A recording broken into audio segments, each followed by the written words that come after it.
Persia terasa berbeda. Langit gelap, namun radar-radar militer terus menyala. Kapal induk Amerika bergerak perlahan menuju Timur Tengah, jet tempur lepas landas tanpa lampu, dan bunker-bunker bawah tanah Iran mulai dipenuhi pejabat tinggi militer. Di Washington, kata nuklir kembali dibisikkan, bukan sebagai sejarah, bukan sebagai ancaman masa lalu, tapi sebagai kemungkinan nyata. Untuk pertama kalinya sejak Perang Dingin, dunia kembali membahas satu pertanyaan mengerikan. Apakah Amerika benar-benar siap menyerang Iran, bahkan dengan kekuatan nuklir? Dan jika itu terjadi, apakah dunia akan tetap sama?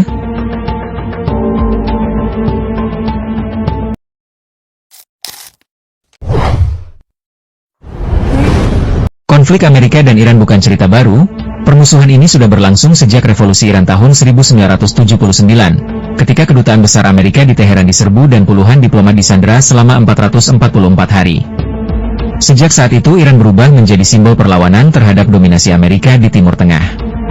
Sementara Washington melihat Iran sebagai ancaman utama bagi stabilitas kawasan. Namun tahun 2026 membawa situasi ke level yang jauh lebih berbahaya.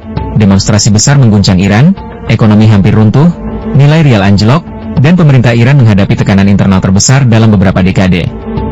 Di saat yang sama Amerika menuduh Iran kembali mempercepat program nuklirnya. Presiden Donald Trump bahkan menyatakan bahwa Iran tidak boleh memiliki senjata nuklir dalam kondisi apapun.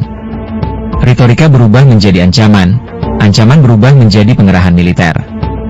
Dan Timur Tengah mulai bergerak menuju sesuatu yang jauh lebih besar daripada sekadar perang regional.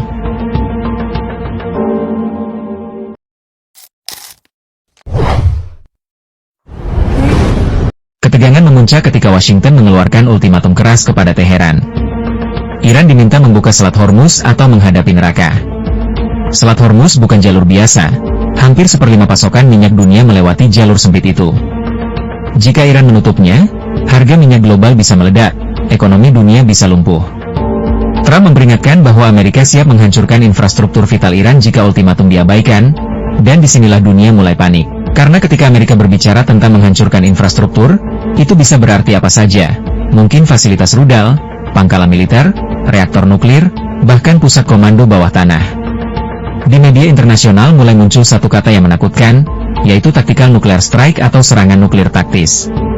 Ini bukan bom penghancur kota seperti Hiroshima, tetapi senjata nuklir berdaya lebih kecil yang dirancang untuk menghancurkan bunker dan fasilitas bawah tanah, dan Iran memiliki banyak bunker seperti itu.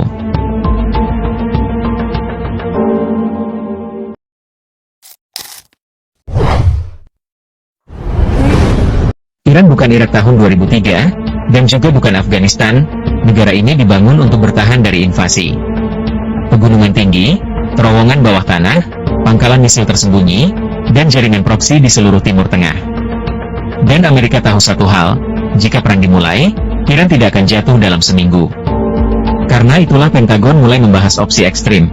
Beberapa analis militer percaya fasilitas nuklir Iran terlalu dalam untuk dihancurkan bom konvensional biasa. Dan disinilah isu nuklir mulai masuk. Bukan untuk memusnahkan Iran, tetapi untuk menghancurkan target tertentu yang mustahil ditembus. Skenario ini sangat kontroversial karena begitu senjata nuklir digunakan, maka tabu global sejak tahun 1945 akan runtuh.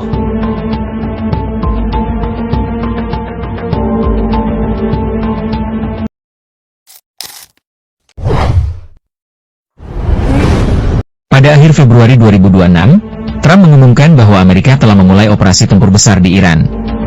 Pernyataan itu mengejutkan dunia. Amerika menyebut operasi tersebut sebagai upaya menghentikan ancaman nuklir Iran. Namun Iran menyebutnya sebagai agresi terbuka. Jet tempur mulai menghantam target-target strategis seperti pangkalan rudal, sistem pertahanan udara, dan fasilitas industri militer. Di sisi lain, Iran bersumpah akan menyerang seluruh pangkalan Amerika di Teluk Persia jika Washington terus menyerang. Artinya jika perang melebar, Qatar, Bahrain, Kuwait, bahkan Arab Saudi bisa ikut terseret. Dan itu berarti harga minyak dunia bisa meledak tanpa kendali. Saat konflik membesar, negara-negara dunia mulai bersiap menghadapi kemungkinan terburuk. Maskapai penerbangan membatalkan rute Timur Tengah, pasar global bergejolak, harga energi melonjak, dan media mulai membahas satu kemungkinan yang sebelumnya dianggap mustahil, yaitu perang dunia modern di Timur Tengah. Bukan karena jumlah tentaranya, tetapi karena semua pihak memiliki sesuatu yang sangat berbahaya. Amerika merupakan salah satu negara dengan kekuatan nuklir terbesar di dunia, Iran punya kemampuan menghancurkan jalur energi global, Israel punya senjata strategi sendiri, Rusia dan Cina punya kepentingan geopolitik besar di kawasan. Dan semua pihak tahu, satu kesalahan kecil bisa mengubah konflik regional menjadi bencana global.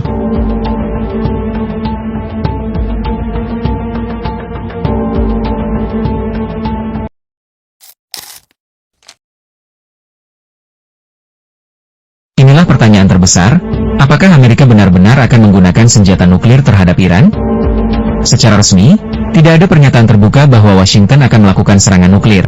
Namun berbagai ancaman terhadap fasilitas bawah tanah Iran memicu spekulasi besar di dunia militer dan intelijen. Karena bunker nuklir Iran dibangun sangat dalam. Beberapa bahkan diyakini berada di bawah gunung, dan bom biasa mungkin tidak cukup. Amerika memang memiliki bom penghancur bunker seperti GBU-57 Massive Ordnance Penetrator. Tetapi bahkan senjata itu punya batas, dan ketika target terlalu dalam, opsi nuklir taktis sering muncul dalam simulasi perang. Masalahnya begitu satu nuklir digunakan maka dunia memasuki era baru. Negara lain mungkin merasa legitimasi untuk menggunakan nuklir juga terbuka. Dan itu adalah mimpi buruk terbesar komunitas internasional.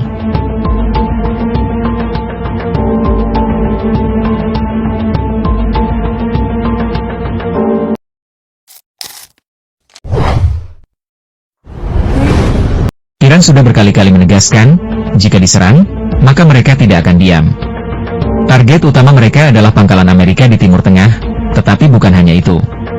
Iran juga memiliki jaringan sekutu dan milisi seperti Hizbullah di Lebanon, kelompok bersenjata di Irak, dan Houthi di Yaman, serta berbagai jaringan regional lain. Artinya perang dengan Iran tidak akan terjadi di satu negara saja, tetapi bisa menyebar ke seluruh Timur Tengah. Dan jika Selat Hormuz ditutup, maka ekonomi global bisa mengalami krisis energi terbesar sejak 1970-an. Dan di tengah konflik, internet Iran mengalami pemadaman besar-besaran. Informasi menjadi senjata, media barat menyebut Iran semakin terisolasi, media Iran menuduh Amerika menyebarkan propaganda perang. Di media sosial narasi liar berkembang, Perang Dunia Ketiga, jatuhnya dolar, serangan nuklir, kehancuran Timur Tengah, mungkin sebagian benar, tapi sebagian dilebih-lebihkan. Namun satu hal yang pasti, ketakutan global mulai nyata.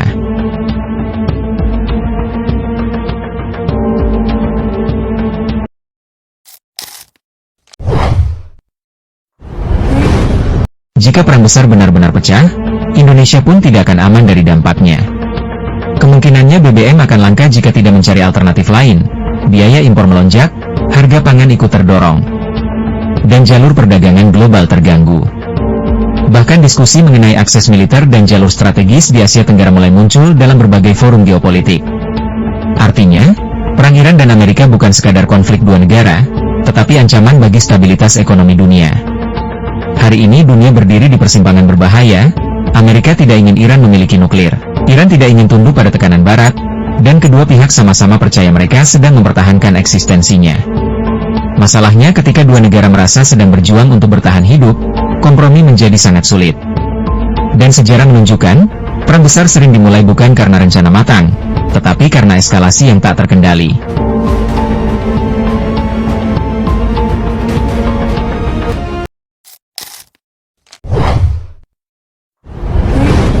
Mungkin perang nuklir tidak akan terjadi, dan mungkin diplomasi masih bisa menghentikan semuanya.